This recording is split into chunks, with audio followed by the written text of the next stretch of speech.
Assalamualaikum warahmatullahi wabarakatuh. Perkenalkan, nama saya Khairatun Nasihah. Saya di sini akan menjelaskan tentang kerajaan-kerajaan di Asia Tenggara. Kerajaan Perlak atau Kesultanan Perlak merupakan salah satu kerajaan Islam tertua di Nusantara. Kerajaan ini diperkirakan berdiri sekitar tahun 840 Masehi di wilayah Aceh Timur, Provinsi Aceh sekarang. Dalam sejarah Indonesia, Perlak dikenal sebagai Kerajaan Samudra Pasai. Keberadaan Kerajaan Perlak menjadi bukti bahwa Islam telah masuk dan berkembang di Indonesia sejak abad ke-9 melalui jalur perdagangan internasional. Nama Perlak berasal dari jenis kayu perlak yang banyak tumbuh di daerah tersebut. Kayu ini memiliki kualitas yang sangat baik dan kuat, sehingga sering digunakan sebagai bahan pembuatan kapal. Melimpahnya hasil hutan, khususnya kayu perlak, menjadikan wilayah ini berkembang sebagai pelabuhan dagang penting yang ramai dikunjungi pedagang dari Arab, Persia, India, Gujarat, dan Cina. Hubungan perdagangan tersebut menjadi awal masuknya pengaruh Islam ke Perlak dan wilayah Nusantara lainnya. Letak Kerajaan Perlak sangat strategis karena berada di pesisir timur Aceh yang dekat dengan jalur perdagangan Selat Malaka. Pada masa itu, Selat Malaka merupakan jalur perdagangan internasional yang sangat ramai dilalui kapal-kapal dagang dari Timur Tengah, India, dan Cina. Kondisi tersebut membuat Perlak berkembang menjadi kota pelabuhan yang maju dan memiliki hubungan luas dengan dunia luar. Kerajaan Perlak mencapai masa kejayaannya ketika perdagangan internasional di Selat Malaka berkembang sangat pesat. Pada masa kejayaan tersebut, Perlak menjadi pusat perdagangan sekaligus pusat penyebaran Islam di Asia Tenggara. Banyak kapal dagang asing datang dan singgah di pelabuhan Perlak, sehingga kerajaan memperoleh keuntungan ekonomi yang besar. Kejayaan Kerajaan Perlak dipengaruhi oleh beberapa faktor, antara lain letaknya yang strategis di jalur perdagangan internasional, hasil hutan dan kayu perlak yang berkualitas tinggi, hubungan baik dengan pedagang asing, berkembangnya pelabuhan dagang yang ramai, dan peran kerajaan sebagai pusat penyebaran Islam di Nusantara. Kesultanan Samudra Pasai merupakan salah satu kerajaan Islam terbesar dan paling berpengaruh dalam sejarah Indonesia. Kerajaan ini dikenal sebagai kerajaan Islam pertama yang berkembang besar di Nusantara dan menjadi pusat perdagangan, penyebaran agama Islam, serta pusat pendidikan Islam di Asia Tenggara. Samudra Pasai terletak di pesisir utara Pulau Sumatera, tepatnya di wilayah Aceh Utara, sekarang dekat Selat Malaka yang merupakan jalur perdagangan internasional paling ramai pada masa itu. Keberadaan Samudra Pasai memiliki peranan sangat penting dalam perkembangan Islam di Indonesia. Kerajaan ini menjadi penghubung antara dunia Islam di Timur Tengah dengan wilayah Nusantara. Banyak pedagang Arab, Persia, Gujarat, dan Cina datang ke wilayah ini untuk berdagang sekaligus menyebarkan agama Islam.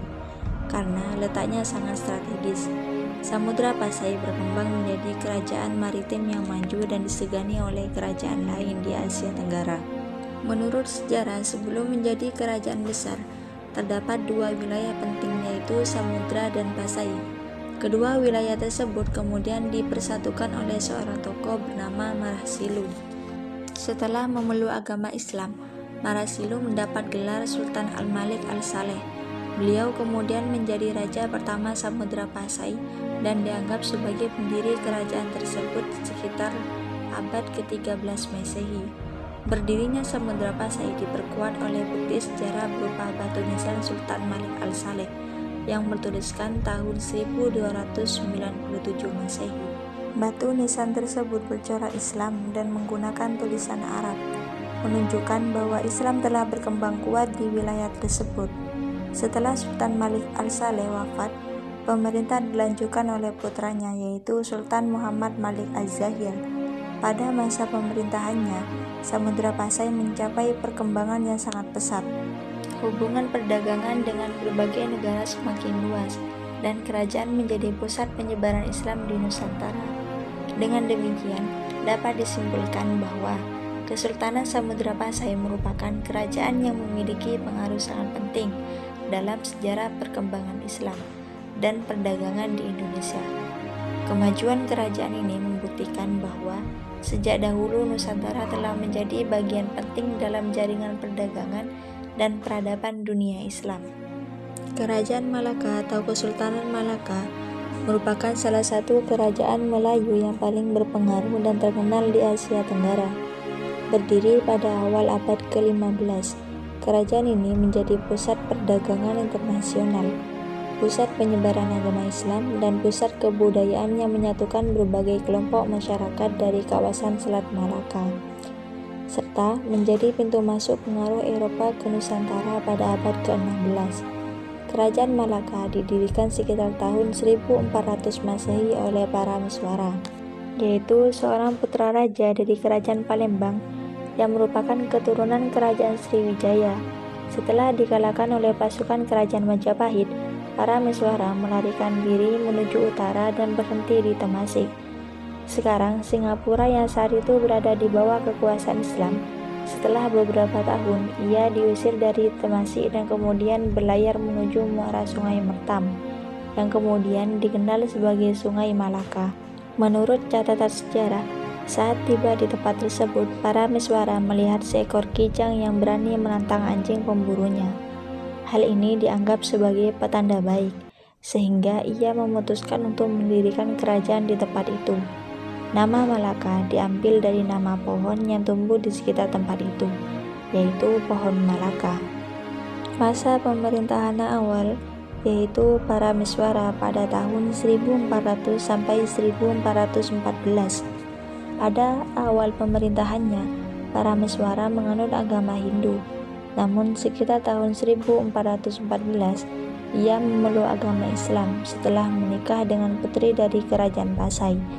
Ia kemudian mengubah namanya menjadi Sultan Iskandar Shah dan menjadikan Islam sebagai agama resmi kerajaan. Perubahan ini menjadi titik awal penyebaran agama Islam di kawasan Semenanjung Malaya dan Nusantara. Yang kedua, Sultan Muhammad Shah pada tahun 1414 sampai 1444, yaitu anak dan penerus Parameswara. Ia memerintah dengan berlandaskan ajaran Islam, membentuk tata tertib istana, dan memperkuat struktur pemerintahan. Selama masa pemerintahannya, hubungan perdagangan dan diplomatik dengan dinasti Ming China semakin dipererat. Yang ketiga, Sultan Abu Syahid Shah pada tahun 1444 sampai 1446 dan Sultan Muzaffar Shah pada tahun 1446 sampai 1459. Masa pemerintahan ini ditandai dengan upaya memperkuat pertahanan wilayah dan memperluas jaringan perdagangan. Struktur pemerintahan mulai teratur dengan pembagian tugas pejabat istana seperti bendahara, laksamana, dan penghulu.